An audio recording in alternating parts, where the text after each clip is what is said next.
न पूछो मेरी मंजिल कहाँ है, अभी तो सफर का इरादा किया है। न पूछो मेरी मंजिल कहाँ है, अभी तो सफर का इरादा किया है। न हारूंगा हौसला चाहे कुछ भी हो जाए, न हारूंगा हौसला चाहे कुछ भी हो जाए, ये मैंने किसी और से नहीं अपने आप से वादा किया है। हेलो साथियों, वेलकम टू शिक्षा एम्पायर। कैसे हैं आप सभी? जल्दी से कमेंट करें, बताएं। उम्मीद है सब बढ़िया होंगे, मस्त होंगे, स्वस्थ होंगे, अपनों और अपनों का बहुत सारा ख्याल रख रहे होंगे। तो अपनों का ख्याल रखते रहें और अपनों के साथ साथ अपने इस परिवार का, शिक्षा एम्पायर परिवार का भी ख्याल रखते रहें। ठीक है, तो ज़्यादा से ज़्यादा इस क्लास को अपने दोस्तों तक, मित्रों तक, सखा संबंधियों तक, महिलाएं मित्रों तक, सबके पास तक इस क्लास को पहुंचाओ। ठीक है, तो आज हम शुरू कर रहे हैं सीडीपी की क्लास अपनी। आगे चला जो हमने पीछे क्लासेस शुरू की थी, प्रैक्टिस सेट की सीरीज जो हमने शुरू की थी, उसी को हम आगे शुरू करते हैं। तो सीडीपी स्पेशल आज क्लास है, क्लास 2 है। इसका पहला भाग हमने पिछली क्लास में देख लिया था, जिसमें 10 क्वेश्चन हमने कवर किए थे। 10 क्वेश्चन के बाद में जो बाकी बचे हुए क्वेश्चन हैं उनको आज हम शुरू करते हैं। बहुत अच्छे अच्छे क्वेश्चन हैं, बहुत अच्छे से समझना। ठीक है, जो क्वेश्चन तुम्हारा गलत हो रहा है उसको नोट करते चलो, जिससे कि आगे को तुम्हारा वो चीज़ ध्यान रहे। नोट करने से ध्यान में चीज़ें रहती हैं। और जो बच्चे आज हमसे नए जुड़े हैं उनसे रिक्वेस्ट है कि वो पुरानी वीडियो जरूर देखें और अपने इस परिवार का, शिक्षा एम्पायर परिवार का भी हिस्सा बने। बेल आइकन को जरूर दबा दें। ठीक है, तो शुरू करते हैं। आज का अपना पहला क्वेश्चन क्या है? सीडीपी स्पेशल क्लास का पहला क्वेश्चन आज का हमारा क्या होने वाला है? तो आज का हमारा पहला क्वेश्चन है, यहां लिखा हुआ है 11 नंबर, लेकिन आपको मानना है पहला मानना है। क्यों? क्योंकि हम 10 क्वेश्चन पिछली क्लास में कर चुके हैं। ठीक है, तो आज का हमारा पहला क्वेश्चन यानी कि 11वां क्वेश्चन जो इसमें दिख रहा है वो क्या है? पहला क्वेश्चन, एक बच्चे में दूसरों की नीयत और इच्छाओं को समझने की योग्यता है, यह बुद्धि के किस स्वरूप को दर्शाती है? तो बुद्धि के किस स्वरूप को दर्शाती है? दूसरे की नीयत और दूसरे की इच्छाओं की योग्यता समझने के लिए। ठीक है, तो इसमें क्या है? स्थानीय संबंध बुद्धि है, या अंतरवैयक्तिक बुद्धि है, या अंतःवैयक्तिक बुद्धि है, या फिर प्राकृतिक बुद्धि है? क्या है इसका आंसर? क्या होने वाला है? जल्दी से कमेंट करें, बताएं क्या होने वाला है। देखो क्या है इसमें। इसका जो सही आंसर हमारा हो जाएगा वो क्या होगा? तो इसका सही आंसर होगा हमारा option number B is the right answer. Option number B is the right answer. Option number B क्या है? ये होता है इंट्रापर्सनल। क्या? इंट्रापर्सनल। और ये क्या है? इसको बोलते हैं इंटरपर्सनल। क्या? इंटरपर्सनल।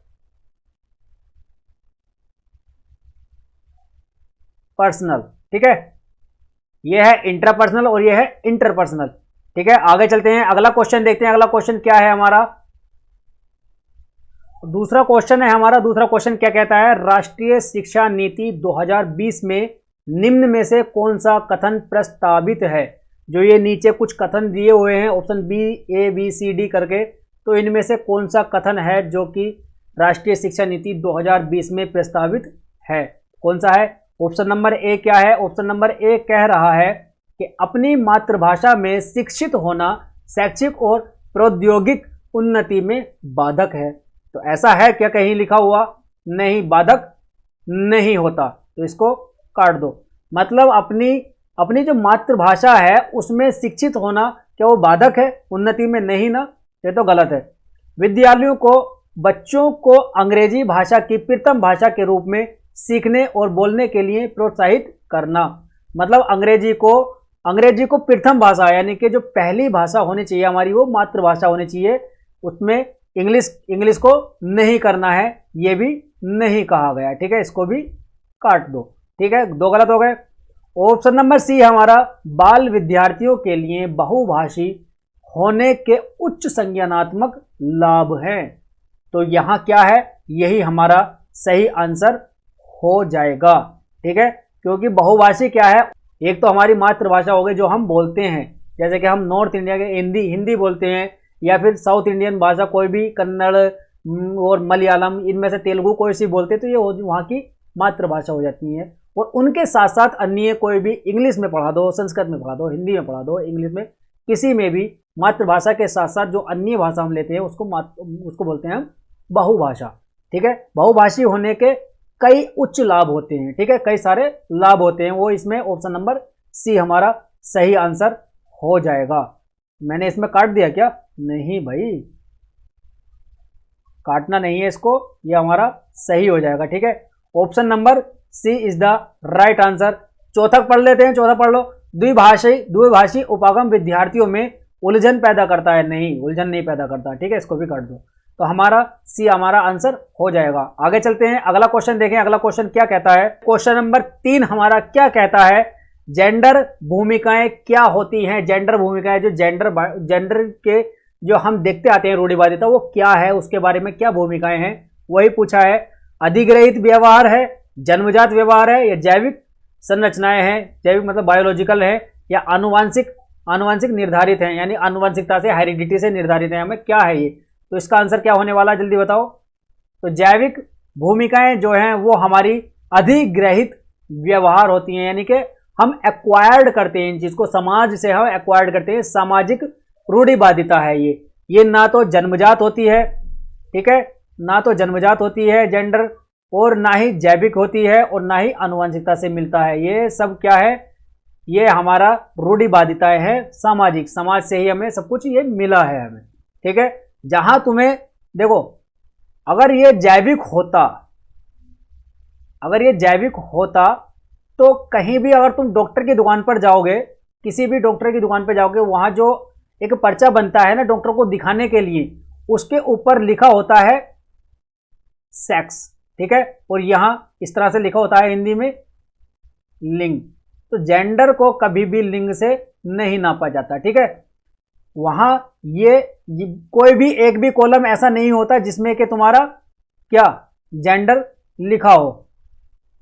ठीक है, ऐसा कुछ नहीं होता, या तो होगा सेक्स या उसके ओब्लिक में करके लिंग लिखा होगा। ठीक है, यही चीज होती है वहां। जेंडर बायोलॉजिकल है ही नहीं, ये क्या है? समाज की देन है, समाज से ही मिला है हमें। ठीक है, तो कहीं भी अगर जेंडर तुम्हें दिखे, वो जेंडर रूढ़िवादिता है, उसको नेगेटिव में जाता है, वो नेगेटिव में जाता है। ठीक है, सेक्स या लिंग जो होता है वही होता है हमारा बायोलॉजिकल, जन्मजात या फिर आनुवंशिकता में। ठीक है, जो 3 ऑप्शन है इसमें नीचे वाले, वो हमारे सेक्स वाले हैं, ना कि जेंडर वाले। ठीक है, तो जेंडर क्या है? जेंडर हमारा अधिग्रहित व्यवहार होता है, ये समाज से हमें मिलता है। आगे चलते हैं, क्वेश्चन नंबर 4 हमारा क्या कहता है? क्वेश्चन नंबर 4 है, सतत एवं समग्र मूल्यांकन का प्राथमिक उद्देश्य क्या है? सतत एवं समग्र मूल्यांकन, सतत या व्यापक, समग्र की जगह व्यापक भी लगा सकते हो। ठीक है, तो इसका क्या उद्देश्य है हमारा?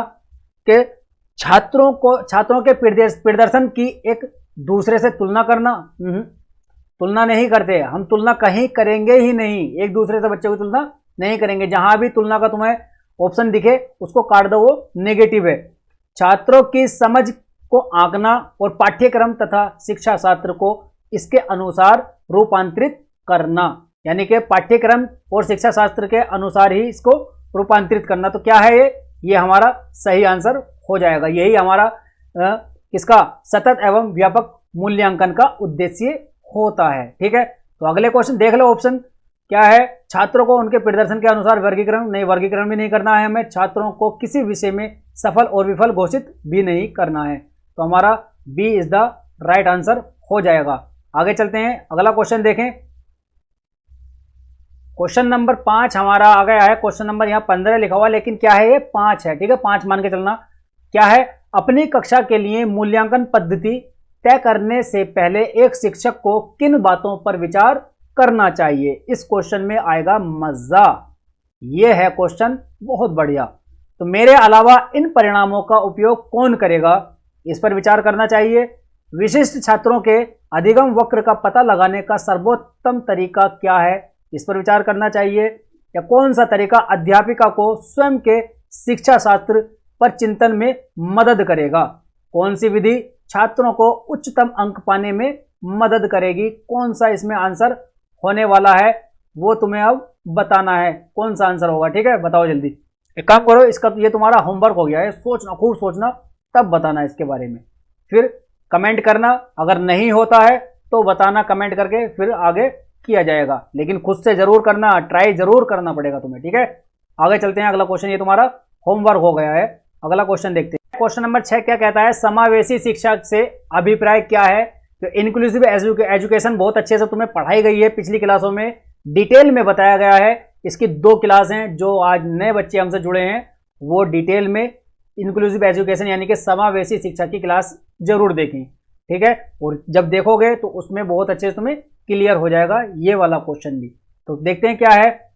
पहला ऑप्शन है हमारा, आर्थिक रूप से कमजोर वर्ग EWS का आरक्षण केवल सरकारी विद्यालयों में ही उपलब्ध करवाया जाए।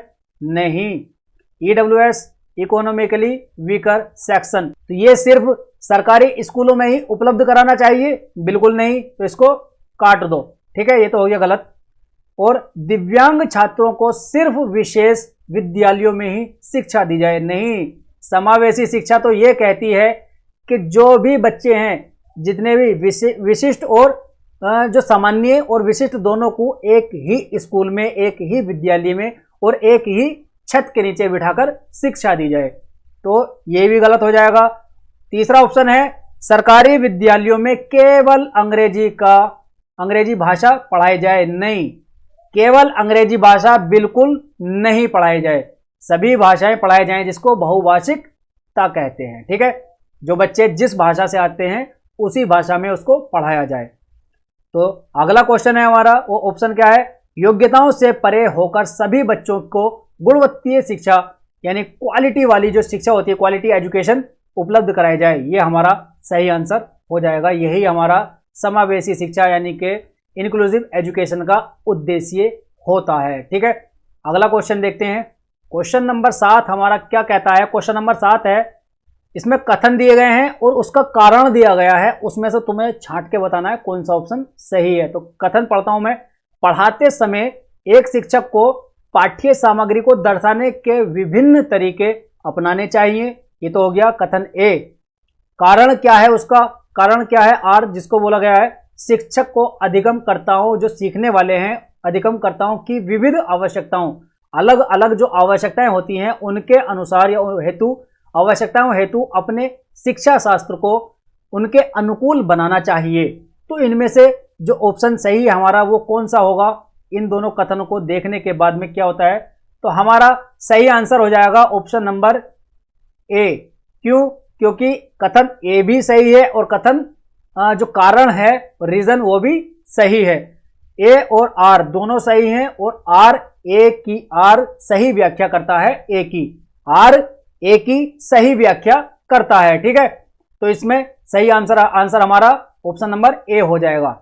आगे चलते हैं, अगला क्वेश्चन देखें। अगला क्वेश्चन है, देखो 8 क्वेश्चन नंबर है। एक बच्ची लिखाई में निरंतर कठिनाई का सामना करती है, मतलब कोई बच्ची है वो लिखने में लगातार कठिनाई का सामना करना पड़ता है उसको, और उसे अक्षर बनाने और शब्दों के बीच अंतराल करने में चुनौती महसूस होती है।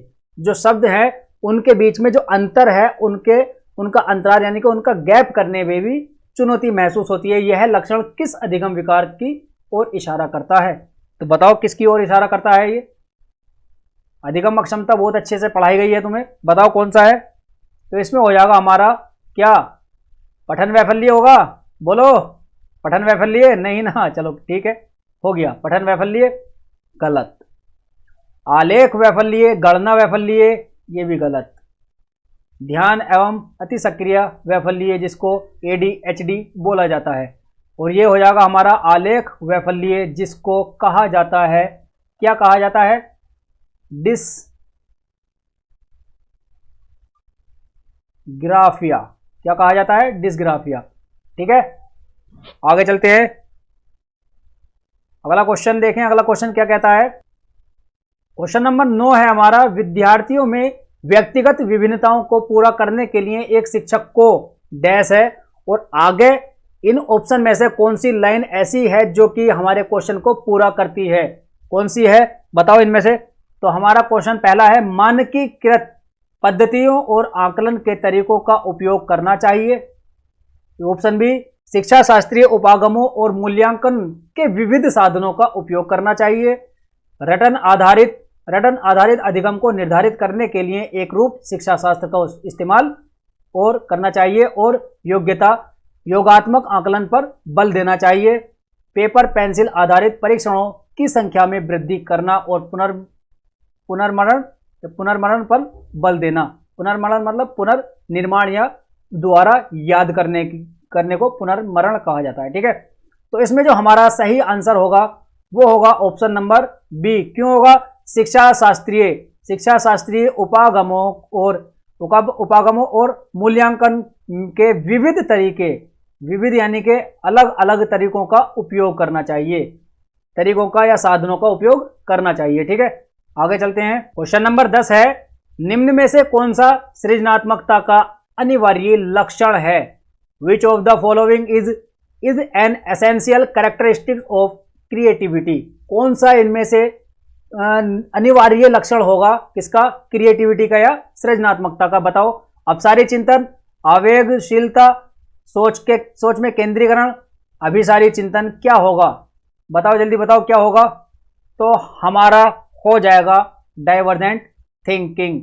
ऑप्शन नंबर ए, ऑप्शन हमारा ए हो जाएगा, डाइवर्जेंट थिंकिंग। डाइवर्जेंट थिंकिंग क्या होता है? ये होता है, देखो, जो हमारी सोच है वो फैली हुई होती है चारों तरफ को, एक समस्या का कई तरीके से हम समाधान या हल निकाल सकते हैं। और जो अभिसारी होती है वो होती है सिकड़ी हुई अंदर की ओर, ये सुकड़ती हुई, मतलब बहुत कम सोच पाते हैं, बहुत ही कम सोच पाते हैं। अभिसारी चिंतन वो होता है। ठीक है, आगे चलते हैं। तो हमारा ऑप्शन ए हो जाएगा। आगे चलते हैं हम अगला, आगे देख।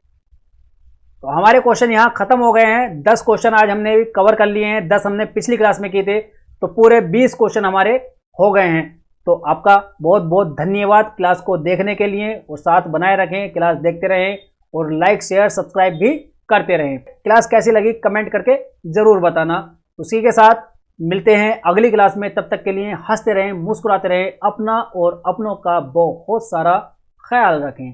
धन्यवाद, टेक केयर, जय हिंद।